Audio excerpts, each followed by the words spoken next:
결혼식이 많은 요즘 축의금을 둘러싼 다양한 사건이 발생하고 있는데요. 최근엔 가짜 지폐로 축의금을 내고 식사를 한 사례가 온라인에서 화제가 됐습니다. 법원의 범죄 판단 기준은 어떻게 되는지 최지연 변호사와 함께 알아보겠습니다. 최 변호사님 안녕하십니까? 안녕하십니까? 네, 최근 온라인 커뮤니티에서 화제가 된 축의금 사건 어떤 내용입니까? 네, 최근 온라인 커뮤니티에 한 신부의 사연이 올라왔습니다. 본인 결혼식에 사람을 많이 부르지 않았는데 초대를 못 받은 친구 한 명이 앙심을 품고 5년 전에 3주 만에 헤어진 전 남자친구를 부추겨서 데리고 왔다고 합니다. 두 사람은 진짜 축의금 대신에 봉투에 장난감 지폐를 낸 뒤 식권 2장을 챙겨서 밥을 먹고 갔다고 하는데요. 얼마 뒤 글쓴이는 이 두 사람에 대해서 사기죄로 고소장 접수를 마쳤다고 밝혔습니다. 결국 이 사연은 단순한 해프닝으로 끝나지 않고 형사사건으로 진행됐습니다. 네, 친구 사이의 장난이라고도 생각할 수 있을 것 같은데 사기죄로 처벌될 수가 있는 건가요? 네, 이 사건에서 고소당한 글쓴이의 친구는 본인만 청첩장을 못 받은 게 속상해서 어린 마음에 복수하려고 그런 행동을 했다면서 미안하다고 사과를 하고 이후 식대비와 축의금도 따로 보냈다고 이야기를 하고 있습니다. 하지만 단순한 장난으로 보이는 이 경우도 사기죄가 될 수 있는데요.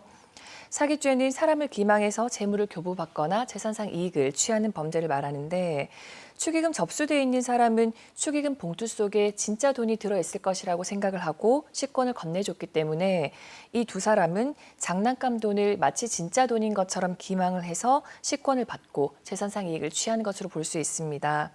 또 나중에 식대비와 축의금을 따로 보냈다고 하더라도 이미 식권을 받았을 때 사기죄가 성립이 됐기 때문에 사후적인 변제 의미로서 양형에서 참작이 될 뿐 사기죄가 성립되지 않는 것은 아닙니다. 네, 축의금 사기 다른 사례는 어떤 것들이 있나요? 네, 2021년 대구지방법원은 1,000원씩 들어있는 봉투 29장을 마치 축의금이 많이 들어있는 것처럼 주고 33,000원짜리 식권 40매를 받은 전직 회사 동료 2명에 대해서 사기 혐의를 인정해서 유죄를 선고했습니다. 당시 이 사람들은 현장에서 범행이 발각돼서 식권을 모두 돌려줬지만 각 100만 원의 벌금형으로 처벌받았습니다.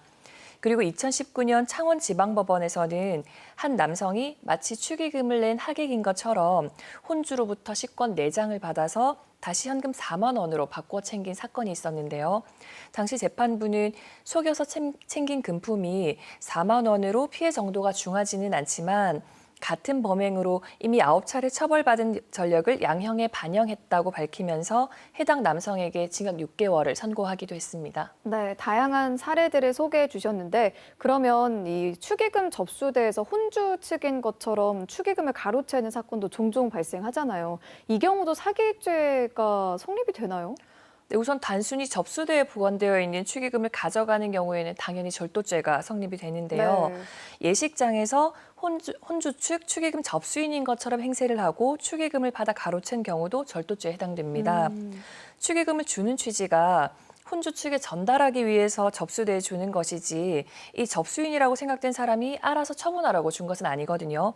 그래서 이 경우에 마치 접수인인 것처럼 축의금을 가져간 것은 사기죄가 아니라 혼주 측 접수처의 점유를 침탈해서 범한 절취 행위, 그러니까 절도죄로 보는 것이 정당하다는 대법원 판례도 있습니다.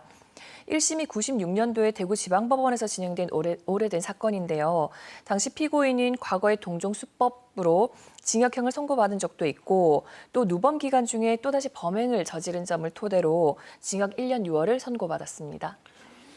네, 행사에 참석을 못하면 지인에게 축의금을 부탁하는 경우도 흔한 일이잖아요.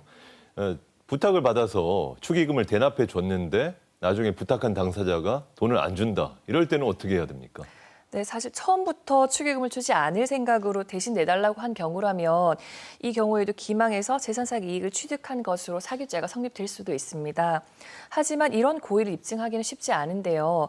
다만 끝내 지급하지 않으면 민사상 반환을 청구하는 것은 가능합니다. 다만 법원에서는 증거를 토대로 판단을 하기 때문에 이런 내용 우선 증거로 남겨두는 것이 중요한데요. 가장 좋은 것은 언제 지급하겠다는 내용의 약정서나 합의서가 될 텐데 사실 개인 사이에서는 좀 부담스러울 수 있거든요.